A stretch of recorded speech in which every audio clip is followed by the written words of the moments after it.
નમસ્કાર વિદ્યાર્થી મિત્રો, ઓનલાઈન શિક્ષણમાં આપણું હાર્દિક સ્વાગત. ધોરણ છે 11, વિષય ભૂગોળ, વિષયાંક છે ભૂકંપ અને જ્વાળામુખી. બરાબર છે કે પાઠનું નામ છે ભૂકંપ અને જ્વાળામુખી. તો આપણે ભૂકંપ છે એનો ગયા લેક્ચરની અંદર અભ્યાસ છે, આ ટોપિકનો અભ્યાસ કરી ગયા. હવે આજે આપણે જ્વાળામુખી છે એનો અભ્યાસ કરવાનો છે. તો એ પહેલાં થોડુંક રિપીટ કરવા દઉં કે ગયા લેક્ચરની આપણે શું કર્યું હતું. કે ગયા લેક્ચરની અંદર આપણે જોયું હતું કે ભૂકંપ છે એની બરાબર છે કે અસરો જોઈ લીધી હતી, પછી વિષાત્મક અસરો કે બરાબર છે કે વિનાશાત્મક અસર જોઈ હતી, પછી સર્જનાત્મક અસર જોઈ હતી. તો સર્જનાત્મક અસર છે એમાં આપણે જોયું હતું કે ભૂકંપ છે એની સર્જનાત્મક અસરથી શું થયું. કે ભૂકંપ છે એની સર્જનાત્મક અસરથી કે ભૂકંપ થવાથી પૃથ્વી છે એના પેટાળની જે આંતરિક માહિતી છે એ મેળવી શક્યા હતા. ત્યાર પછી કે ભૂકંપ છે બરાબર છે કે આ ભૂકંપ થવાથી જે પૃથ્વીના પેટાળમાં જે સ્તર ખડકો છે, નબળા સ્તર ખડકો છે એનું દબાણ થતાં એના પેટાળમાં રહેલા બરાબર છે કે એના પેટાળમાં રહેલા સ્તરભંગ વિશે અથવા ગંડીકરણની પ્રક્રિયા છે એ જાણી શક્યા. ત્યાર પછી શું થયું કે ભૂકંપના કારણે પર્વતો, ઉચ્ચ પ્રદેશો, મેદાનો, ભૂમિય છાજલીઓ આવા ભૂમિ આકાર છે એની રચના થઈ હતી. પછી કે ભૂકંપના એમાં ભૂકંપના કારણે શું થયું કે ભૂકંપના કારણે નવા જલીય સ્ત્રોતો છે એ પ્રાપ્ત થયા સર્જનાત્મક અસરમાં. ત્યાર પછી કે ભૂકંપ છે એના કારણે જે પેટાળમાં ઉથલાપુથલીના કારણે પૃથ્વી ભૂકંપ છે એના પેટાળમાં જે ઉથલાપુથલી થવાના કારણે નવા ખનિજ દ્રવ્યો છે, ખનિજ તેલો, ખનિજ દ્રવ્યો છે એ પ્રાપ્ત થયા. અથવા ખનિજ તેલો છે એ મેળવવા માટે સંશોધનકર્તાઓ છે એને પણ મદદ મળી ગઈ હશે એનું સંશોધન કરવા માટે. ત્યાર પછી ભૂકંપ છે એની એમાં એની અસરમાં તો શું કીધું કે ભૂકંપ છે એ થવાથી ઘણા બધા ટાપુઓ, દ્વીપ સમૂહો છે એની ઉત્પત્તિ થઈ હશે. તો આ હતી એની સાર્વજનિક કે જે વિનાશાત્મક અને સાર્વજનિક જે સાર્વનાત્મક જે અસરો હતી એ આપણે ગયા લેક્ચરની અંદર જોયું હતું. પછી ત્યાર પછી આપણે જોયું હતું કે ભૂકંપ છે એના કારણો. કે ભૂકંપ છે એના માટેના કેટલા કારણો હતા કે ભૂકંપ માટેના 3 કારણો હતા. કયા 3 કારણો? કે ઉત્પત્તિના આધારે ભૂકંપ, પછી ભૂકંપ કેન્દ્રની ઊંડાઈના આધારે ભૂકંપ, અને ત્રીજો કયો હતો કે સ્થાનના આધારે ભૂકંપ. બરાબર છે, આ 3 પ્રકારો હતા. એમાં ઉત્પત્તિના આધારે ભૂકંપ છે એના 2 પેટા પ્રકારો હતા જોયા હતા. કયા 2 પેટા પ્રકારો હતા? કે કુદરતી ભૂકંપ અને કુદરતી ભૂકંપ. એ ઉત્પત્તિના આધારે ભૂકંપના પેટા પ્રકારો હતા. ત્યાર પછી કે ભૂકંપ કેન્દ્રની ઊંડાઈના આધારે ભૂકંપ છે એના પ્રકારો કે એના પણ 3 પ્રકારો પાડવામાં આવ્યા હતા. કે કયા? કે છીછરો ભૂકંપ, બરાબર છે કે પૃથ્વી છીછરો ભૂકંપ. એ કોને કહેવાનો? કે આ ભૂકંપ કેન્દ્ર છે પૃથ્વીની સપાટના પેટાળની અંદર 700 કિમી સુધી રહેલું છે. તો છીછરો ભૂકંપ જોયો હતો કે 60 કિમી પૃથ્વીના પેટાળમાં 60 કિમી સુધીના અંતરે થતા ભૂકંપને છીછરો ભૂકંપ કહેવાય. પછી બીજો કયો ભૂકંપ હતો? કે મધ્યમ ભૂકંપ. કે 60 પૃથ્વીના પેટાળમાં 60 થી જે 250 કિમીના પેટાળમાં જે ભૂકંપ અનુભવે છે એને મધ્યમ ભૂકંપ કહેવાય, એટલે કે મધ્યમ ભૂકંપ બીજો પેટા પ્રકાર. અને ત્રીજો પેટા પ્રકાર હતો ગહન ભૂકંપ, એટલે કે પૃથ્વીના પેટાળમાં 250 થી જે 700 કિલોમીટરના ઊંડાઈ સુધી જે ભૂકંપ થાય છે એને ગહન ભૂકંપ છે એ કહે છે. તો એ ભૂકંપ કેન્દ્રની ઊંડાઈના આધારેના પ્રકારો પેટા પ્રકાર 3 પડ્યા હતા: છીછરો ભૂકંપ, મધ્ય ભૂકંપ અને ગહન ભૂકંપ. ત્યાર પછી ત્રીજો પ્રકાર હતો ભૂકંપનો શું? સ્થાનિક. બરાબર છે, સ્થાનના આધારે ભૂકંપ. સ્થાનના આધારે ભૂકંપમાં સ્થાનિક ભૂકંપ અને સમુદ્રી ભૂકંપ છે એનો સમાવેશ થયો હતો. તો આ ભૂકંપના પ્રકાર હતા. એમાં જે ઉત્પત્તિના આધારે ભૂકંપના 2 પેટા પ્રકાર હતા એમાં કુદરતી ભૂકંપ હતો. કુદરતી ભૂકંપ છે એના પાછા 4 પેટા પ્રકાર જોયા હતા. કયા 4 પેટા પ્રકાર? કે જ્વાળામુખી ભૂકંપ, ભૂસંચલ્યના ભૂકંપ, પછી સમસ્થિતિક ભૂકંપ અને મહાસાગરોના તળ ભૂકંપ. બરાબર છે. તો આ આપણે ભૂકંપ છે એના પ્રકારો વિશે અભ્યાસ કર્યો હતો, એ જોયું હતું. ત્યાર પછી ભૂકંપ માપવા માટેના 2 એકમો માપદંડો જોયા હતા: રિક્ટર અને મર્કાલી.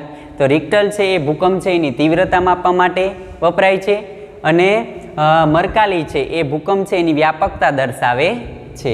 તો એ આપણે ભૂકંપ છે એના માપક્રમો છે, માપવાના માપદંડો વિશે જોયા હતા. ત્યાર પછી 2 સંભવિત ક્ષેત્રો જોયા હતા કે ભૂકંપ સંભવિત. એમાં પેસિફિક મહાસાગરનો પટ્ટો જોયો હતો અને વિશ્વ મધ્યનો बराबर है। ये पट्टो है ये संभवित क्षेत्र में भूकंप क्षेत्रनो अभ्यास आपणे कर्यो हतो। हवे भूकंप पाठनुं नाम हतुं कि भूकंप अने ज्वाळामुखी। एमां भूकंप है एनो टॉपिक पूरो थयो, एना पछी आवे छे ज्वाळामुखी। तो आज आपणे ज्वाळामुखी छे ए टॉपिक छे ए भणवानो छे।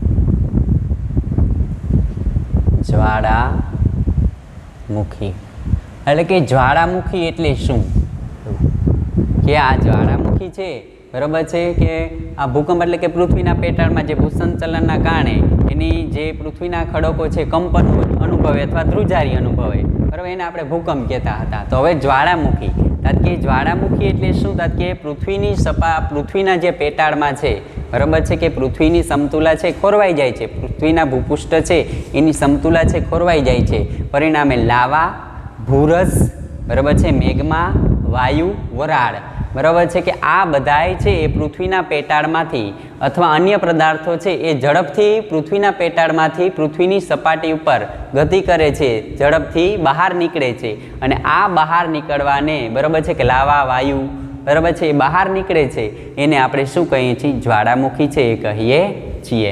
अने ज्वाळामुखी छे ए पृथ्वीनी सपाटी पर बराबर है कि ज्वाळामुखी प्रस्फोटन ए पृथ्वी पर बनती आकस्मिक अने असाधारण प्रक्रिया घटना है।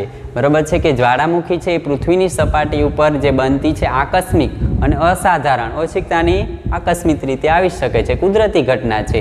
एटले कि पृथ्वीनी सपाटी पर ज्वाळामुखी है आकस्मिक अथवा असाधारण रीते आवती आ घटना है। ज्वाळामुखी है आनी असर लांबा अने मोटा पायामां ज्वाळामुखी है एनी असरो जोवा मळे छे, एनी असरो पैदा थाय छे।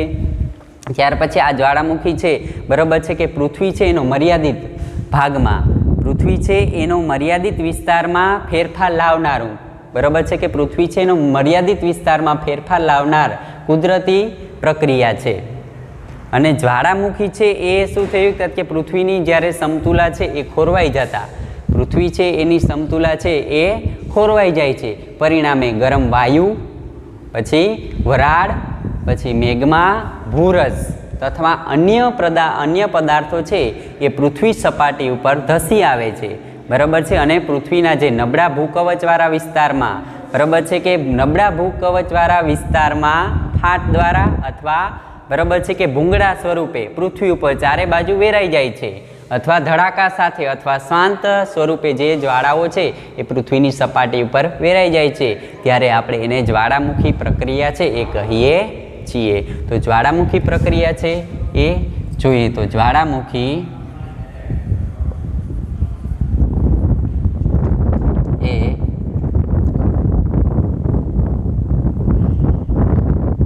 पृथ्वीनी सपाटी पर आकस्मिक अने असाधारण घटना है।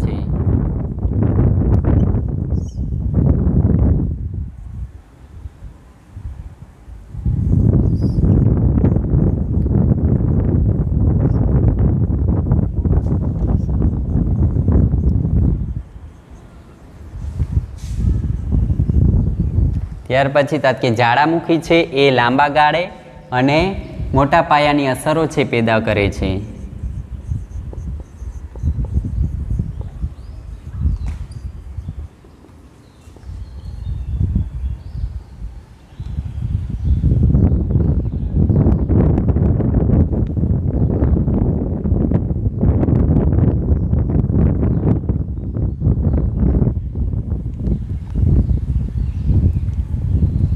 શું કીધું તા કે જ્વાળામુખી છે લાંબા ગાળાની અને મોટા પાયાની અસરો છે એ પેદા કરે છે। ત્યાર પછી તા કે જ્વાળામુખી છે બરાબર છે કે એ કુદરતી પ્રાકૃતિક ફેરફાર છે પૃથ્વીના મર્યાદિત વિસ્તારમાં ફેરફાર થતા હોવાથી જ્વાળામુખી એટલે કે પૃથ્વીના મર્યાદિત વિસ્તારમાં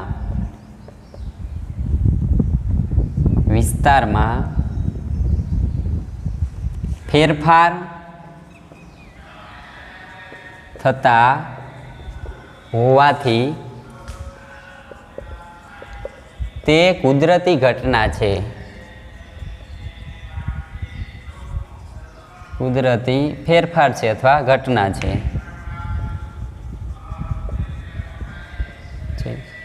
ત્યાર પછી જ્વાળામુખી છે એટલે શું થાય કે જ્વાળામુખી એટલે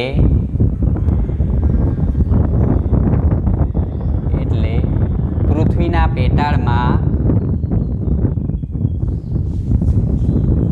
પેટાળની ગરમ વાયુ,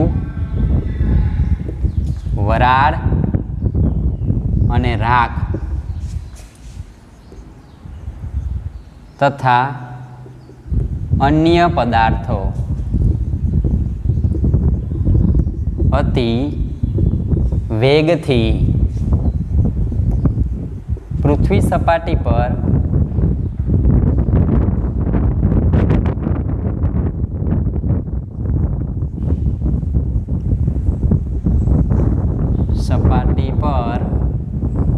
ધસી આવતા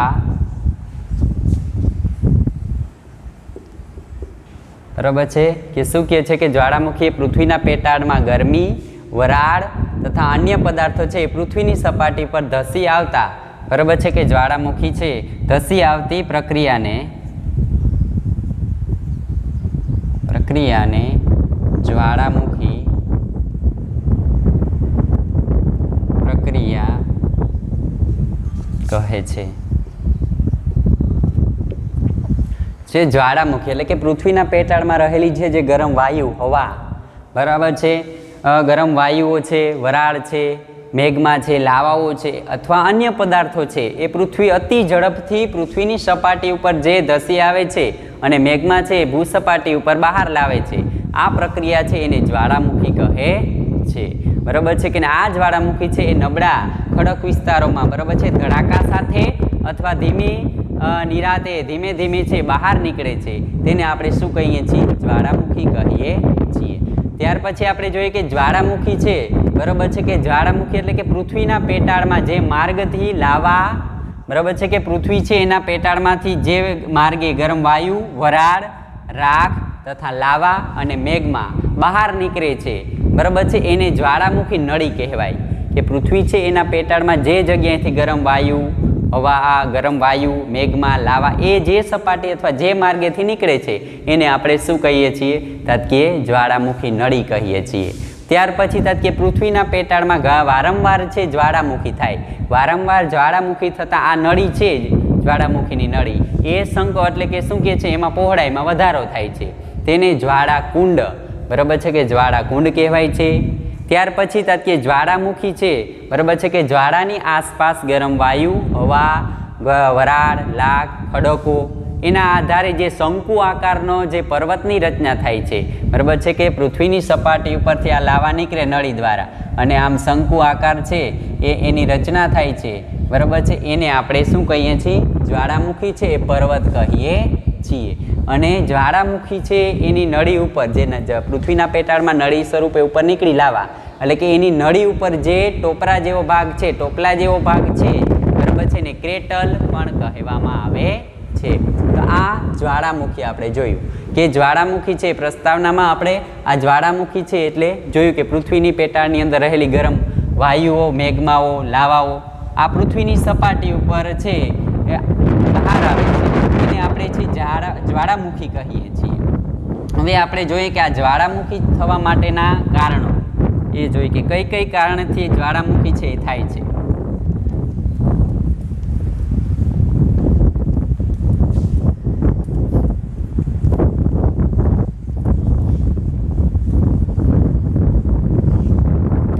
તો જ્વાળામુખી થવા માટેના કેટલા કારણો છે? કે જ્વાળામુખી થવા માટેના 4 કારણો છે બરાબર છે કે જ્વાળામુખી થવા માટેના કેટલા કારણો છે? કે જ્વાળામુખી થવા માટેના કેટલા કારણો છે? 4 કારણો છે. કયા 4 કારણો? કે પૃથ્વી છે એનું ગરમ બરાબર છે, પૃથ્વી પેટાળનું ગરમ અને તેનું સ્વરૂપ કે પૃથ્વીનું ગરમ પેટાળ તેના સ્વરૂપના કારણે જ્વાળામુખી થાય. બીજો પ્રકાર શું? કે વાયુ અને વરાળનો ઉદ્ભવ. ત્રીજો કે મેઘમાનો ઉદ્ભવ. અને ચોથું કારણ કયું જ્વાળામુખીનું? કે પૃથ્વીની જે મેઘમાનું ભૂસપાટી પર ઉદ્વહન બરાબર છે કે આ 4 કારણો છે એ જ્વાળામુખી થવાના કારણોમાં સમાવેશ થાય છે. તો આપણે જોઈએ કે જ્વાળામુખીના કારણો.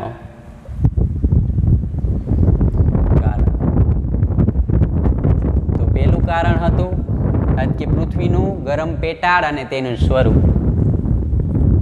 પૃથ્વીનું ગરમ પેટાળ અને તેનું સ્વરૂપ.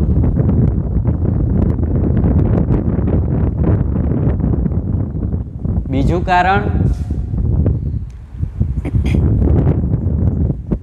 કે વરાળ અને વાયુનો ઉદ્ભવ. પૃથ્વી પર અથવા વરાળ અને વાયુનો ઉદ્ભવ. વરાળ અને વાયુનો ઉદ્ભવ. ત્રીજું છે મેગ્માનો ઉદ્ભવ.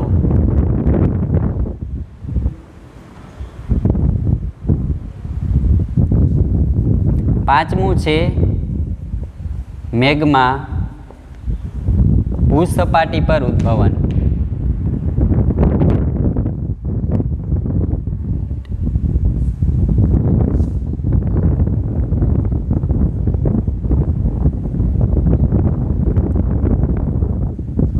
શું કહે છે કે મેગ્માનો ભૂસપાટી પર ઉદ્ભવન. આ 5 કારણો છે એ આ 4 કારણો છે એ જ્વાળામુખી થવા માટેના કારણો છે કે મેગ્માનો ભૂસપાટી તરફ ઉદ્વહન.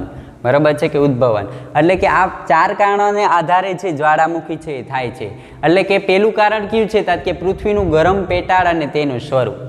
તો પૃથ્વીનું પેટાળ છે એ ગરમ છે કે આપણે જોયું કે પૃથ્વી વિશેનો અભ્યાસ આપણે આગલા પાઠની અંદર કર્યો હતો કે પૃથ્વીનો ઉદ્ભવ કેવી રીતે. તો આપણે જોયું હતું કે પૃથ્વી છે બરાબર છે કે શરૂઆતમાં આ પૃથ્વી છે એ ગરમ અગન ગોળા સ્વરૂપે અગન વાયુ ગોળા સ્વરૂપે છે આ પૃથ્વી છે એ શરૂઆતમાં જોવા મળી હતી.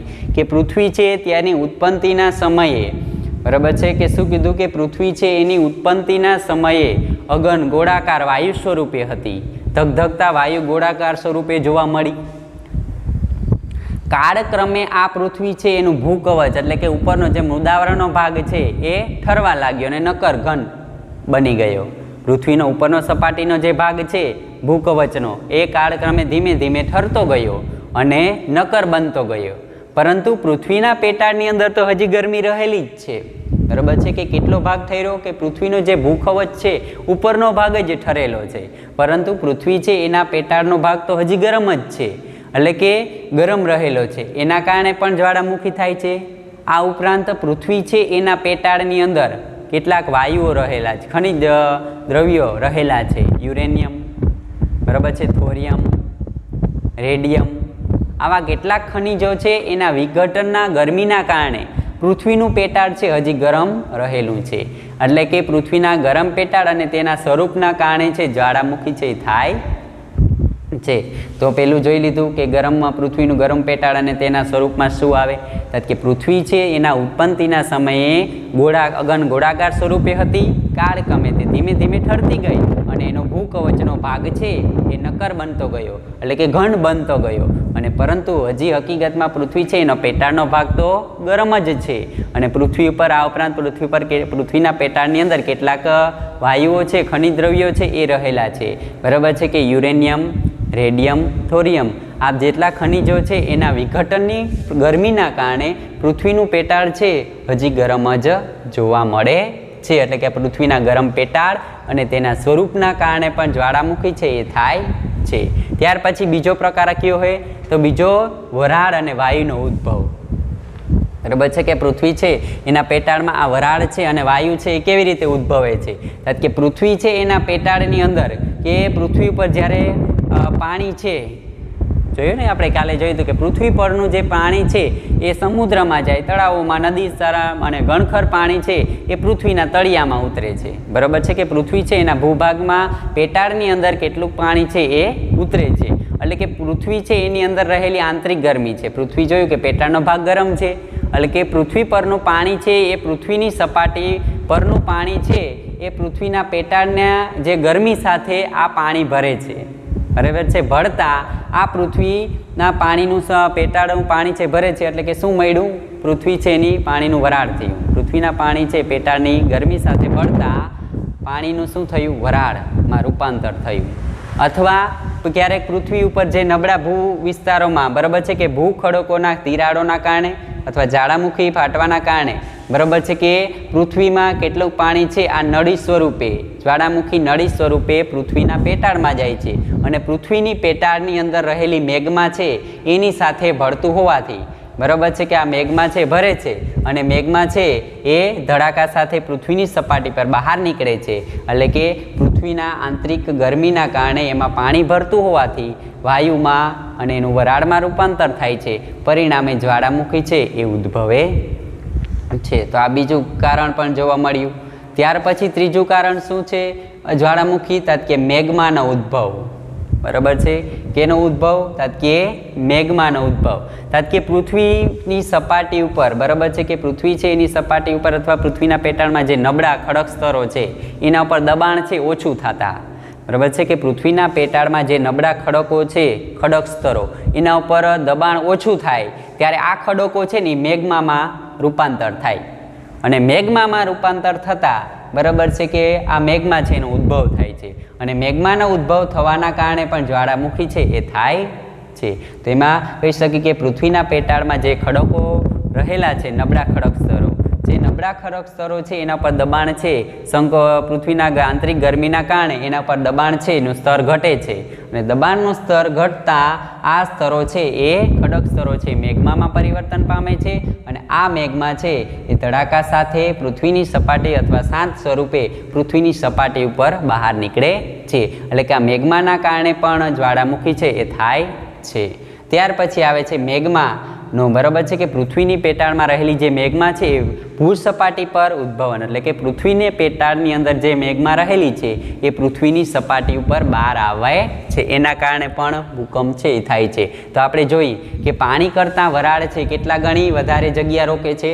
તો કે પાણી કરતાં વરાળ છે ને 1300 કિમી બરાબર છે કે 1300 કિમી છે 1300 કિમી જેટલી કે વધારે જગ્યા છે એ રોકે છે. પાણી કરતાં આ વરાળ છે એટલી જગ્યા રોકે છે. એટલે કે આ જગ્યાના કારણે બરાબર છે કે આ પૃથ્વી પરનું જે સપાટીનું છે એનું જે વરાળ છે એ પૃથ્વીના પેટાળમાંથી બહાર નીકળે છે. જોયું કે પાણી કરતાં વરાળ છે 1300 ગણી વધારે જગ્યા રોકે છે અને આ વરાળ છે એ પૃથ્વીના પેટાળમાં બરાબર છે કે આ વરાળ છે એ પૃથ્વીના પેટાળમાં ઘણી બધી જગ્યા અથવા મોકળાશ ન મળે એના કારણે તે અતિ વેગથી પૃથ્વીની સપાટી બહાર આવે છે.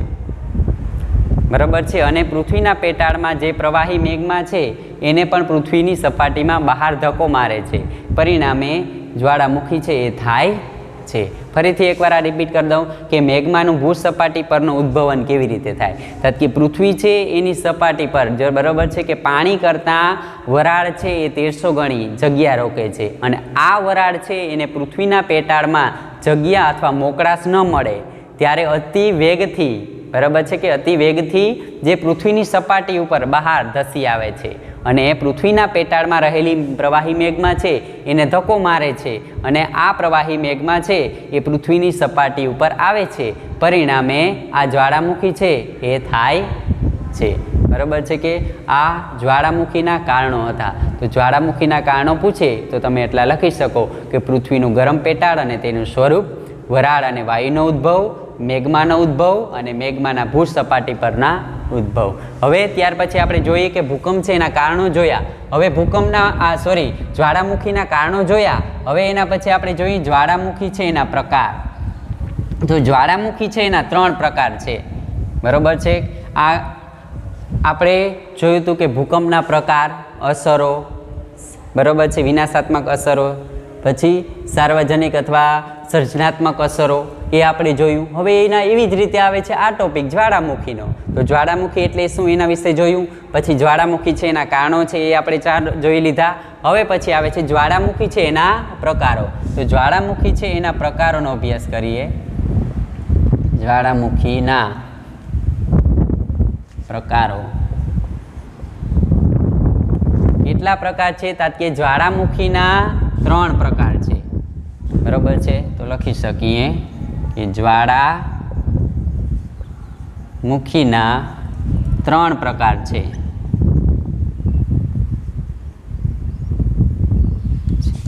ક્યાં 3 પ્રકાર?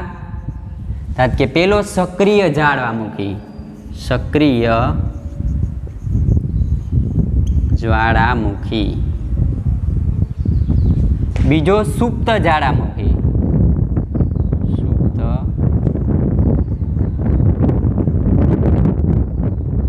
અને ત્રીજો છે નિષ્ક્રિય જ્વાળામુખી.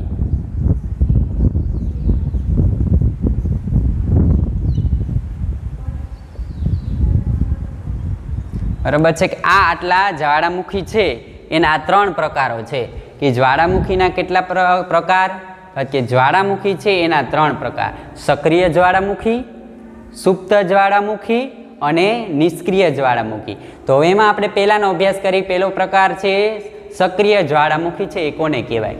કારણ કે પૃથ્વીની પેટાળની અંદર, પૃથ્વી છે એની પેટાળની અંદર ગરમ લાવા, ગરમ વાયુ, બરાબર છે કે મેગ્મા, રાખ તથા અન્ય પદાર્થો છે, બરાબર છે કે અન્ય પદાર્થોની પ્રક્રિયા સતત થતી હોવાના, સતત પ્રક્રિયા છે ચાલતી હોય છે. આ સતત પ્રક્રિયાને સક્રિય જ્વાળામુખી છે કહે છે. કે શું કીધું કે સક્રિય જ્વાળામુખી એટલે શું? કે પૃથ્વી છે એના પેટાળમાં ગરમ વાયુ, બરાબર છે કે નીકળવાની લગભગ આ ગરમ વાયુ, મેગ્મા, વરાળ, લાવા આ નીકળવાની પ્રક્રિયા છે સતત ચાલુ રહે છે. બરાબર છે. હજી એકવાર ફરી પાછું રિપીટ કરાવું કે શું સક્રિય જ્વાળામુખી છે એટલે કે પૃથ્વીની પેટાળની અંદર રહેલી લાવા, ગરમ વાયુ, વરાળ, રાખ આ પ્રક્રિયા છે એ સતત ચાલુ રહે છે. આ સતત ચાલુ રહેતી હોવાથી આને સક્રિય જ્વાળામુખી કહે છે. અને એનું ઉદાહરણ જોઈએ, બરાબર છે કે આ સક્રિય જ્વાળામુખી છે એનું ઉદાહરણ થાય કે ઈરાન છે, ઈરાનનો બરાબર છે એટન જ્વાળામુખી, ઇટાલીનો અથવા ઇટલીનો એટન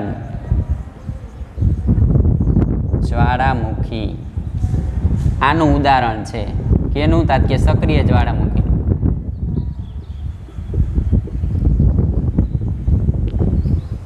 બરાબર છે. ઇટલીનો એટન જ્વાળામુખી છે એ આ સક્રિય જ્વાળામુખી છે એનું ઉદાહરણ છે. આ જ્વાળામુખી છે એટન જ્વાળામુખી, આ એટન જ્વાળામુખી છે ને એ 2500 વર્ષ સુધી સક્રિય રહ્યો. બરાબર છે, 2500 વર્ષ સુધી સક્રિય રહે છે. આ ઉપરાંત કે ભારતમાં જ્યારે બંગાળાની ખાડીમાં આંદમાનમાં, બરાબર છે, બેરન ટાપુ આવેલો છે. કે આંદમાનમાં જે બેરન ટાપુ છે એ પણ સક્રિય જ્વાળામુખી છે એનું ઉદાહરણ છે. તો એ પણ લખી શકીએ કે આંદમાનમાં આવેલો બેરન ટાપુ છે એ બેરન ટાપુ છે એ પણ સક્રિય જ્વાળામુખી છે એનું ઉદાહરણ છે. ત્યાર પછી બીજો જોઈએ કે સુપ્ત જ્વાળામુખી.